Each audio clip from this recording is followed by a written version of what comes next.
माँ रात्रि भर सोचती रही, दुनियादारी के बेटी अगर संसारिक माताओं की बिटिया अगर जवान होती है ना तो माएँ घर में संभाल के रखती है, पर मैं किस मुख से कहूंगी बेटी चली जा तुम जंगल तपस्या करने। लेकिन रात्रि भर मैया ने कही नहीं, अपने मन से सुबह हुई आई तो माँ बोली, माँ ओ माँ। हाँ बेटी, मैंने आज स्वप्न में देखा है। क्या देखी बताओ? हाँ बता बेटी। मैंने देखा है, मैं तपस्या करने गई हूँ, मेरे पास एक लाल गौर ब्राह्मण आया है, लाल लाल वस्त्र पहना है और मुझे कहता है कि बेटी तुम्हारी तपस्या पूर्ण जब हो जाए, आकाशवाणी हो तो सुन करके घर चली जाना। तुम्हारे पास सप्तऋषि आ जाए तो अपनी तपस्या को पूर्ण समझ करके घर लौट जाना। क्या माँ मैं तपस्या करने जाऊं? माँ के आंखों में आंसू भर आया। ये भगवान आप कितने कृपालु हैं। जिस बात को कहने के लिए मैं संकोच करती थी, रात्रि भर सोचती रही, रोती रही, उस बात को बिटिया अपने मुंह से कह बैठी। सुबह की बेला हुई, उमा जाने लगी तपस्या करने। माता पिता जा रहे हैं अदारने के लिए, कुछ दूर तक रो रहे हैं, बिलख रहे हैं। तो वेदी सिरा नाम का मुनि आते हैं और कहते हैं, हे हिमाचल, हे मैना, आप दोनों क्यों रोते हैं? आपको पता है कि आपकी पुत्री कौन है? ये कोई साधारण कन्या नहीं है। इसके लिए आप लोग बेफिक्र रहिए, जहां रहेंगी सुखी रहेंगी। जाने इतना सुनकर के दोनों माता पिता लौट आए और ये चली गई तपस्या करने। एक बेल के वृक्ष के नीचे बैठ करके भजन करने लगी। स्वामी जी ने लिखा कि उर्धरी उमा प्राण पति चरना, गए विपिन लागी तप करना। तपस्या में ऐसी रत हुई, ऐसी रत हुई, ऐसी समाधि लगी कि शरीर दुर्बल हो गया। कुछ दिन तो कंदमूल 7,000 वर्ष उन्होंने कंदमूल फल खा करके बिताया और 700 वर्ष उन्होंने साग खा करके कमाया और उनका भी त्याग किया। फिर बारी बतासा, कुछ दिन तक भोजन बारी बतासा। भोजन क्या था? बारी माना जल। बारी बतासा खा करके रह जाती थी, उसको भी छोड़ दिया उन्होंने।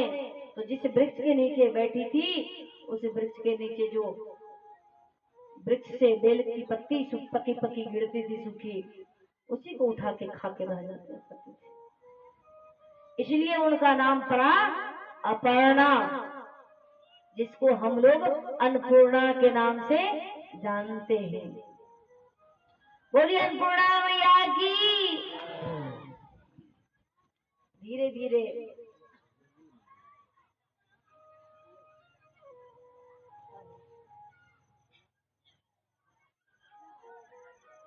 धीरे धीरे तपस्या में ऐसा मन लगा। इधर भगवान शिव के सामने भगवान श्री राम प्रकट हो गए। भोले बाबा ने देखा कि अब सती जी का शरीर छूट गया तो कहाँ जाऊं, समाधि लगा लूं। फिर जैसे समाधि लगाने ही वाले थे कि भगवान श्री राम प्रकट हो गए। भोले बाबा सावधान, हमेशा जब देखो तब अंतर्मुखी, जब देखो तब अंतर्मुखी, हमेशा अंतर्मुखी ही बने रहेंगे तो बाहर दुनिया कौन देखेगा। अंतर्मुखी होकर के भी मेरा ही दर्शन करते हैं आप भीतर में। आज मैं आपके भीतर नहीं, बाहर खड़ा हूं। भोले बाबा ने आंखें खोली, देखा सामने भगवान श्री राम खड़े हैं। कहा, प्रभु प्रणाम, मेरे लिए कोई आज्ञा है? तो भोले बाबा भगवान श्री राम ने कहा, प्रभु एक दूसरे, ये उनको प्रभु कहते हैं, वो उनको प्रभु कहते हैं। प्रभु जी एक बात पूछूं क्या? दुनिया में सबसे प्यारा आपके लिए कौन है? क्या ये भी कोई पूछने की बात है प्रभु? आपके अलावा कोई और है क्या दुनिया में? बस मुझसे प्रेम करते हैं। कहा तो प्रेम करते हैं तो अगर आज मैं कुछ आपसे मांगू तो देंगे? हाँ बिल्कुल देंगे। आज तक हमने कभी किसी से कुछ मांगा नहीं, क्योंकि दुनिया के लोग मुझे कहते हैं दाता एक राम, भिखारी सारी दुनिया, दाता एक राम, भिखारी सारी दुनिया, दाता एक राम, भिखारी सारी दुनिया, भिखारी सारी दुनिया, राम एक देवता पुजारी सारी दुनिया, दाता एक राम, भिखारी सारी दुनिया, दाता एक राम। पूरी पूरी भजन गाऊंगी तो टाइम का अभाव है। दुनिया के लोग मुझे दाता कहते हैं, किसी आगे कभी हाथ है हमने नहीं फैलाया, झोली नहीं फैलाई, लेकिन आज आपके सामने झोली दामन फैला करके खड़ा हूँ और मांग रहा हूँ कुछ। क्या प्रभु कहिए ना मेरे लिए क्या आज्ञा है। जाई विवाहु सैलज ही, यह मोहि मांगे देहु। जाइए शैलजा से विवाह कर लीजिए, शैल की पुत्री तपस्या कर रही है, उससे विवाह कर लीजिए। नहीं तो क्या होगा पता है, उस बार आपने त्यागा तो बर्दाश्त नहीं कर सकी, शरीर को ध्वस्त कर ली, इस बार तो मुझे प्रताड़ना देंगे, इसलिए जाइए विवाह कर लीजिए। तो बोले बाबा ने कहा इच्छा नहीं है प्रभु, विवाह कैसे कर लूं। भगवान श्री राम ने कहा कि आपकी इच्छा नहीं है विवाह करने की, कोई बात नहीं, पर मेरी इच्छा को रखने के लिए विवाह करना ही पड़ेगा। तो भोले बाबा ने कहा मेरी इच्छा तो नहीं है, पर आप कह रहे हो तो सिर धरी आयसु करिय तुम्हारा, सिर धरी आयसु करिय तुम्हारा, सिर धरी आयसु करिय तुम्हारा, सिर धरी आयसु करिय तुम्हारा, परम धर्म यह भाव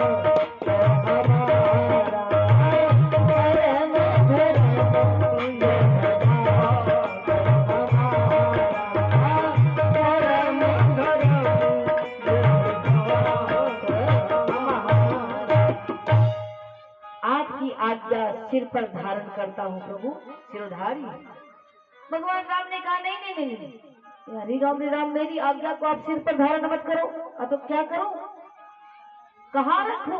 कहा मेरी आज्ञा को आप सिर पर धारण करते हो, आपकी जटाओं में से गंगा की धारा प्रवाहित हो रही है, हो न हो मेरी आज्ञा कहीं उसी गंगा की धारा में बह न जाए। बह जाने का मतलब भूल न जाए। आप दिन रात भोले बाबा के मस्तक देखिए, कथा इतनी गहराई की चीज है, जितनी गहराई में जाएंगे उतना ऊपर आप तैरेंगे। भोले बाबा के मस्तक पे से क्या बहती है, जटाओं में से गंगा की धारा। गंगा क्या है, भक्ति के प्रतीक है ना। दूसरी बात ये है कि भोले बाबा हमेशा राम राम राम कहने में कहीं आज्ञा भूल न जाए कि भगवान श्री राम ने ब्याह करने के लिए कहा है। इसीलिए भगवान श्री राम ने कहा कि मेरी आज्ञा को सिर पर धारण मत करिए। कहाँ करें, कहा हृदय में धारण करिए। हृदय में अगर रहेगी बात, यहाँ से भूल भी जाएंगे कभी न कभी, तो यहाँ से यदा कदा आप भूल जाएंगे तो यहाँ से चल करके यहाँ किसी न किसी टाइम आ ही जाएंगे। इतना कह करके भोले बाबा भगवान श्री राम अंतर ध्यान हो गए और प्रभु प्रेरित सप्तऋषि सामने आ गए भोले बाबा के। भोले बाबा ने कहा अच्छे मौका पर आप भी पधार गए, तो जाइए, आ ही चुके हैं तो जाइए शैलजा की परीक्षा लेकर के आइए। कौन सी परीक्षा? आप प्रेम परीक्षा। अब आप सब विचार करिए कि जब भगवान श्री राम ने ब्याह करने के लिए कही ही दिए, और इन्होंने स्वीकार भी कर लिया, विवाह करना स्वीकार कर लिया, तो फिर परीक्षा किस लिए भाई? और नाम भी बता दिए, शैलजा की पुत्री से विवाह करना है, शैलजा से। जामन जाया पुत्री, शैल की पुत्री से विवाह कर लीजिए, बात कन्फर्म है, तो फिर देखने की परीक्षा लेने की क्या जरूरत है? हम आप भी भोले बाबा ने इसलिए कहा जाओ प्रेम परीक्षा लो। पति पत्नी शरीर से भले दो होते हैं पर मन से एक होना चाहिए। पति क्या बोलना चाहते हैं, पत्नी मन की बात पहले जान जाए, उसे कहते हैं अच्छी पत्नी।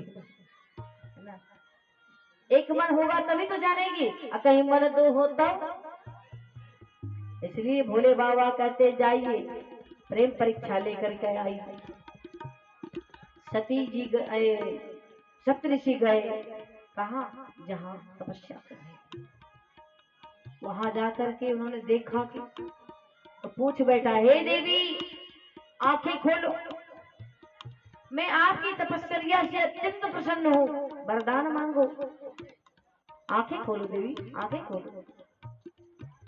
जैसे नेत्र खोलती हैं तो देखती हैं सप्तऋषि सामने खड़े हैं, और जिस समय तपस्या कर रही थी आकाशवाणी हुई थी, गंभीर वाणी, हे उमा तपस्या तो कर रही हो, करो, जब तुम्हारे समक्ष सप्तऋषि आ जाए तो समझ लेना कि मेरी भक्ति पूर्ण हो गई, लौट जाना घर। तो सप्तऋषि पहुंच गए हैं, तो उन्होंने पूछा, क्या मैं जान सकता हूँ इतनी छोटी सी उम्र में, कम उम्र में इतनी बड़ी कठिन तपस्या कौन सी कामना को पाने पूर्ण करने के लिए आपने किया है? उमा मुस्कुराई, बोली क्यों? नहीं नहीं, मैं जानना चाहता हूँ ना, इतनी कम उम्र में क्या हेतु है, क्या कारण है, किसने बताया, किसकी बातों में आकर के कर रहे हैं, बताइए। तो बोली ये तपस्या मैं नारद जी की बातों में आकर के कर रही हूँ, पहली बात। दूसरी बात ये है कि असंभव को मैं संभव करना चाहती हूँ, अर्थात नहीं समझा, असंभव संभव क्या होता है? बोले चाहूं सदा शिव ही भरतारा, मैं शिव जी को पति रूप में पाना चाहती हूँ। और सुनेंगे खुल करके, अरे राम रे राम, उससे विवाह करके आपको कौन सा सुख मिलेगा? न रहने की व्यवस्था है, न खाने की व्यवस्था है, आपको तो चाहिए रोटी कपड़ा और मकान, कहाँ से मिलेगा? कौन सा सुख मिलेगा उनसे विवाह करके? अगर आपको विवाही, वो भी नारद जी के बातों में आकर के, नारद जी की बातों में आकर के किसका घर बसा है जो आज आपका बसेगा? आप मेरी मानो तो मेरी सुनो एक बात, विवाह ही करना है तो सुंदर वर ला करके मैं रख दूंगा आपके सामने, जो देखने में स्मार्ट है, 5 फीट के लंबे चौड़े हैं और चतुर्भुज है, 4 भुजाएं वाले हैं, वैकुंठ निवासी हैं। लेकिन मैया पार्वती उमा क्या कहती है, मेरा भवन बसे अथवा उजरे। मैंने नारद जी को गुरु माना है, और नीतिकार सिद्धांत का कहना है, मानस जी का कहना है कि गुरु के वचन प्रतीति न जेहि, सपने हो सुगमन सुख सिद्धिते ही। गुरु के वाक्यों में जिन्हें विश्वास नहीं है, उनको तो स्वप्न में कभी सुख की सिद्धि प्राप्त नहीं हो सकती। समय का अभाव है, इस पर मैं आपको दृष्टांत सुनाती, पर सुनाऊंगी कल। गुरु के वचन प्रतीति न जेहि, सपने हो सुगमन सुख सिद्धिते ही। अब जहां तक सवाल है गुरु जी की, तो मैं गुरु तो नारद को बना चुकी हूँ, और उनकी बातों को मानना हमारा परम कर्तव्य है।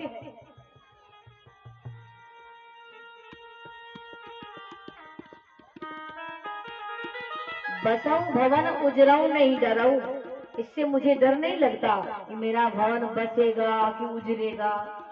और जहाँ तक सवाल है विवाह कराने की, तो दुनिया में घर गांव घर में तो बहुत सारा बड़ कन्या है, जाकर के जोड़ी लगाइए। मैं तो अपना जीवन भोले बाबा के निमित्त वार चुकी हूँ, एक जन्म की कौन पूछे।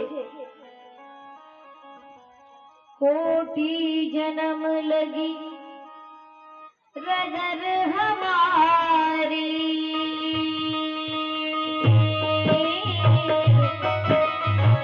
बरहु शंभु नटवर कुमारी।